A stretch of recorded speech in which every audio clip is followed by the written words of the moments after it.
Hello and welcome. Today we are inside the wilderness cabin, is what it's called. Wilderness cabin at Legoland Holiday Village. It's been a very, very long day.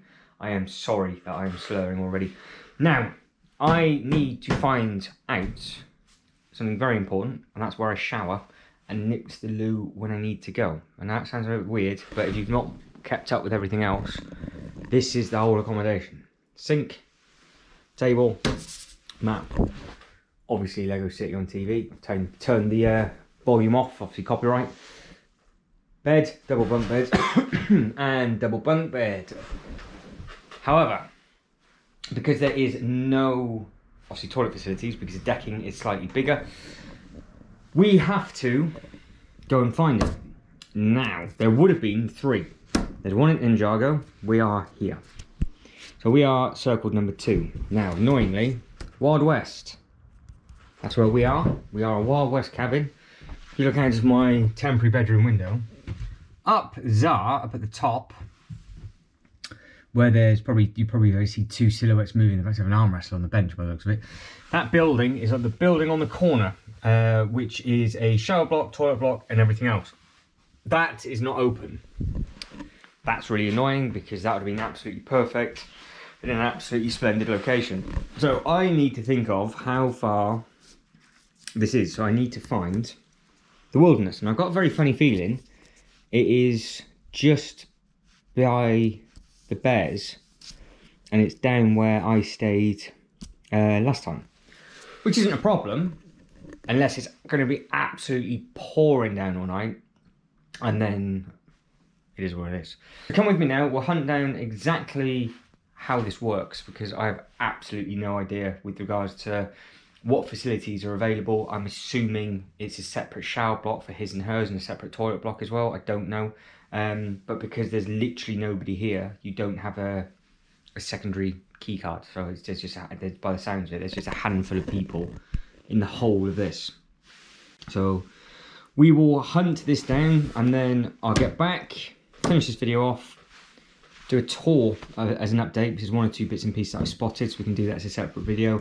And then there's a Legoland video to come, because I did not realise how much bigger Legoland is than this. And I found a map today. It is enormous. We've got to hunt that down. But this is the room. So double bunk bed to the left, double bunk bed obviously to the right.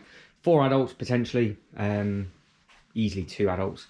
It's very, very cost effective with it just being one room like that. It is the cheaper option, and obviously it's even cheaper when you don't have the facilities in. So now I actually know where the light switches are, and that's going to be an ongoing joke for a while. We can turn all of these off. It wasn't my fault, somebody turned it all off by the trip. That can all stay there. That will stay on, and we'll come back in a second, and we will go now for a quick wander. So voiceover time, not for long though, because it doesn't take very long to get there whatsoever, but I cannot believe how fast the weather turns. I get absolutely drenched on the way home, and then it's even worse once I've finished filming. I got probably wetter walking back to the accommodation the second time round when I actually had a shower than what I actually got wet when I was in the shower. There's no point. I should have just stood out here and actually had a shower, because it came down so heavy later on in the evening. I couldn't have jinxed myself any more worse if I tried, but it's super easy to get to. You're about a 1.5-minute walk, if that. So it's super easy to get up and get to. You can see it's just started to rain, and it gets very heavy very quickly. Now all the grass, that is where you have your motorhomes, and you have all your tent pitches and just your basically your camping side of stuff. So if you have stayed here before, whereabouts did you get located?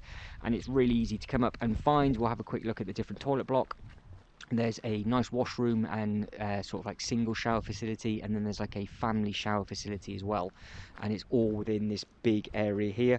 Now in the full tour that we do, we'll have a look at all the cooking facilities and everything else like that, but this one is just super short, super quick, and it's just a case of get in, get out. Now obviously I did walk in here first to make sure that there's nobody in here, but I thought it'd be quite nice to show you all the different artwork that's on the doors. There's loads of it on the wall and everything, so I would assume that each theme, depending on what area that you're in, would be something completely different with regards to like the Ninjago, so all the different bits would be on the Ninjago doors. That's very similar to how they've actually got it in some of the Legoland hotels as well.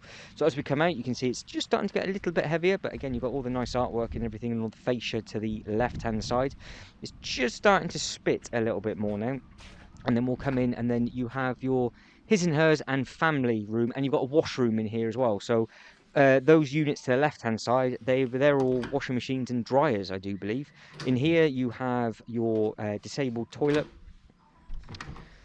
and then as we come in and loop around, you've got all of these doors on the left hand right hand side, and they are just your big fat sort of family showering rooms, they are. So as you come in, we'll have a look at what is available in here. So you've got a nice big sink, you've got your little baby bits, you've got another sink, 2 showers, and then you've got all your hand dryers and everything in there.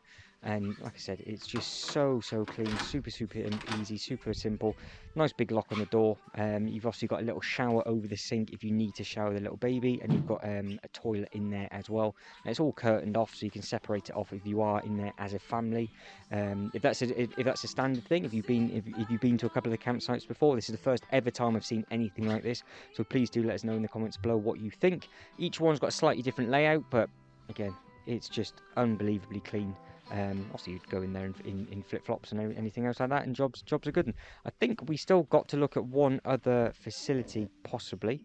If not, that will be in the next full tour video, because I think I actually do find something with regards to like a washroom. So there's actually single showers on the one side, and then there's a load of sinks and everything on the other, where you can go for a shower and things like that. So they're your dryers.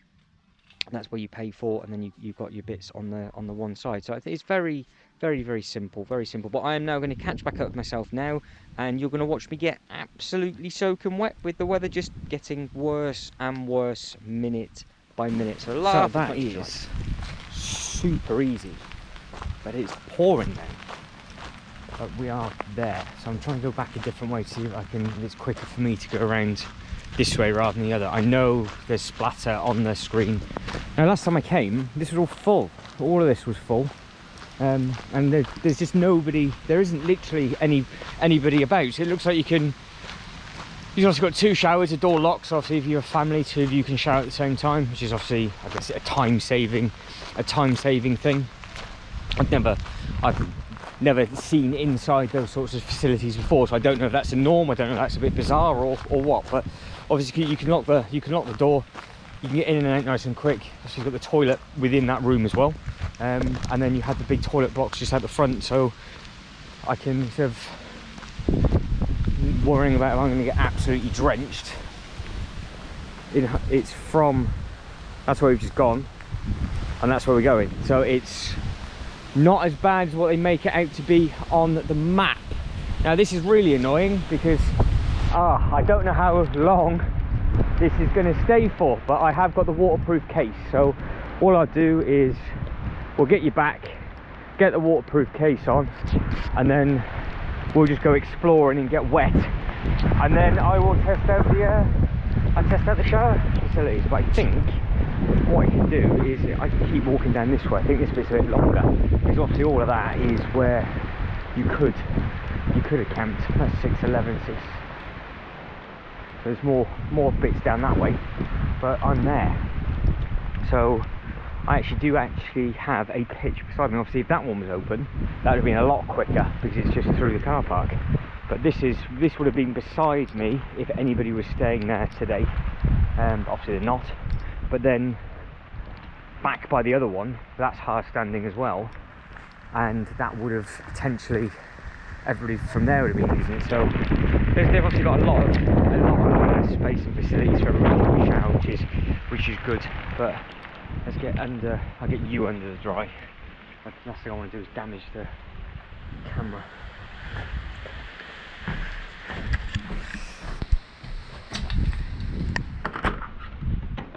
Didn't like that, do I? Clever mate. I didn't think I did when I left. Right, there we go. Found 5-minute video. Not too bad. Well, it's longer than that, but that's the last bit's 5 minutes. But that's the bit I was worried of. How heavy is this rain going to get tonight? And that light's just come on by itself. I have no idea what's going on. But yeah, it's heavy. So we're going to get wet during the next couple of videos. Like I said, I've got the waterproof case, so it's absolutely fine. Put a fresh battery in. All of these are charging. This is absolutely nothing to this video whatsoever, but at least you now can make the decision.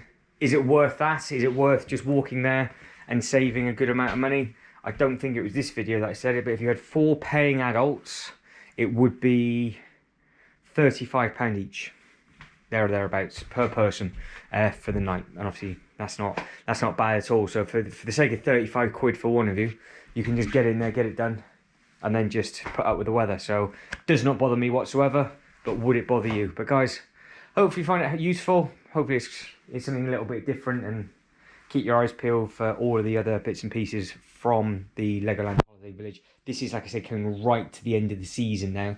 So if you are going to come here to book, I think you've got until the end of this month, and it's not even open in October. So by the time this goes live, it might have already been closed down. So hopefully you can take this forward and then move it into the following year. But guys, as always, if you can like and subscribe and all that good stuff, that'd be absolutely fantastic.